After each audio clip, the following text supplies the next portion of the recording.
Em nome do Pai, e do Filho, e do Espírito Santo. Amém. Vinde, Espírito Santo, e conceda-nos a graça de compreendermos a palavra do Senhor e a docilidade de acolhê-la em nosso coração.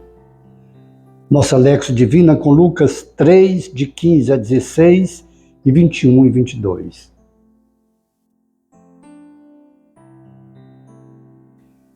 O povo estava na expectativa e todos se perguntavam no seu íntimo se João não seria o Messias. Por isso João declarou a todos: Eu vos batizo com água, mas virá aquele que é mais forte do que eu.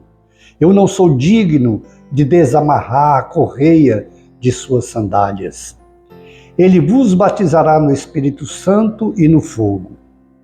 Quando todo o povo estava sendo batizado, Jesus também recebeu o batismo. E enquanto orava, o céu se abriu e o Espírito Santo desceu sobre Jesus em forma visível como pomba. E do céu veio uma voz: Tu és o meu filho amado, em ti ponho o meu bem-querer. Palavra da salvação.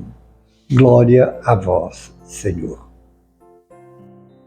Tu és o meu filho amado, em ti ponho o meu bem-querer. É a única vez na Sagrada Escritura que o Pai se revela dessa forma. Nem a Abraão, nem a Moisés, nem a Davi, nem a João Batista, nem Elias, nem Isaías, a nenhum dos grandes profetas, porque todos eles eram mensageiros de Deus. Eram enviados de Deus. Eram profetas. Eram homens que falavam em nome de Deus e traziam uma esperança de um dia chegar o Messias, o Cristo, o Salvador. Hoje a gente escuta essa voz. A voz do Pai. Tu és o meu filho amado. Em ti ponho todo o meu bem-querer.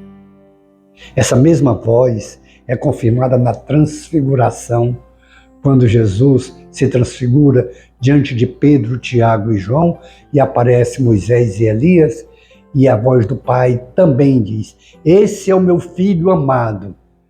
E aí ele diz: Ouvi-o. É a ele que tem que ouvir. E o batismo de Jesus, ele que é homem, mas homem sem mancha, homem sem pecado, é o novo Adão.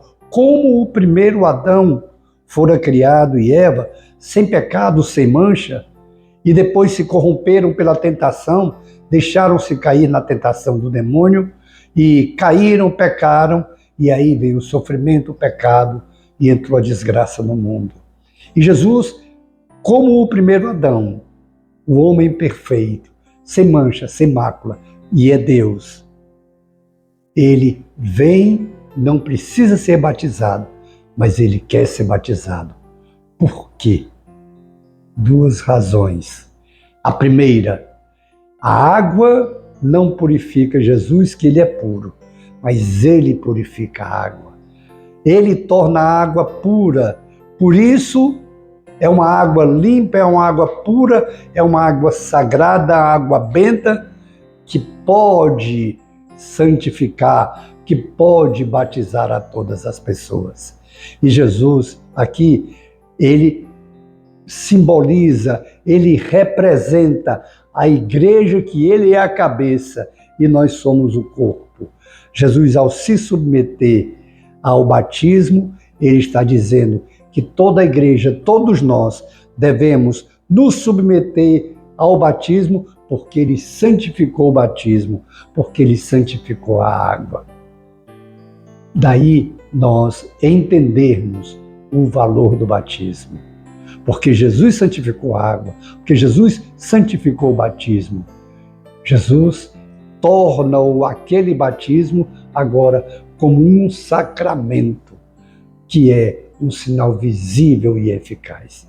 Por isso é que ele diz lá em Mateus, no capítulo 28, Ide por todo o mundo e anunciar o Evangelho, batizando-as as pessoas em nome do Pai, e do Filho e do Espírito Santo. Porque esse batismo santifica, esse batismo purifica pecado, sana, tira todo o pecado, purifica a pessoa. Não purifica o pecado continua impuro, mas purifica a pessoa, retira o pecado da pessoa, limpa a pessoa. Por isso nós devemos valorizar o batismo e incentivar que desde criança logo elas sejam batizadas, para que, como crianças, sim, já como crianças, sejam sem mancha, sem essa mancha original do pecado. E já cresçam na graça que virá a confirmar mais tarde no sacramento da confirmação do crisma. Outra graça especial é que Jesus, ele institui não só o sacramento do batismo, que purifica cada uma de pessoa, purifica todas as pessoas, que retira o pecado das pessoas, e quando elas vierem a cair, que caímos, sim, nós somos frágeis, terminamos caindo. Jesus, na sua misericórdia, sabia que muitas vezes a gente ia cair. Ele institui um outro sacramento, o sacramento da penitência, da confissão. Foi ele que ungiu também os sacerdotes a partir de Pedro, quando ele disse: os pecados a quem perdoardes serão perdoados, aqueles que o retiverdes serão retidos. Então nós somos agraciados. Agraciados porque podemos receber logo depois do nascimento essa graça especial do batismo, porque a água foi purificada por Jesus, para que assim também todas essas pessoas que são batizadas sejam purificadas. E quando engrossamos o pescoço, quando caímos, quando pecamos, Deus, na sua infinita misericórdia, nos concede esse outro sacramento, o da penitência, o da confissão. O sacerdote é ungido por Jesus para perdoar nossos pecados. Então façamos isso.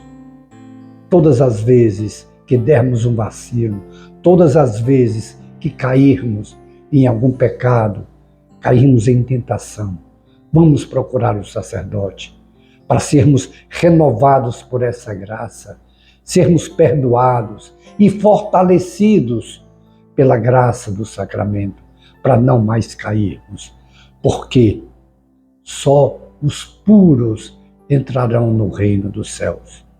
E é essa pureza que o batismo nos traz, que a penitência nos traz, e que é o sacramento que Jesus nos concedeu, nos deixa na igreja.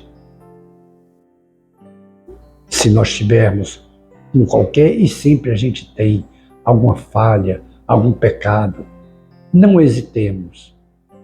Vamos usar dessa misericórdia que o Senhor deixou.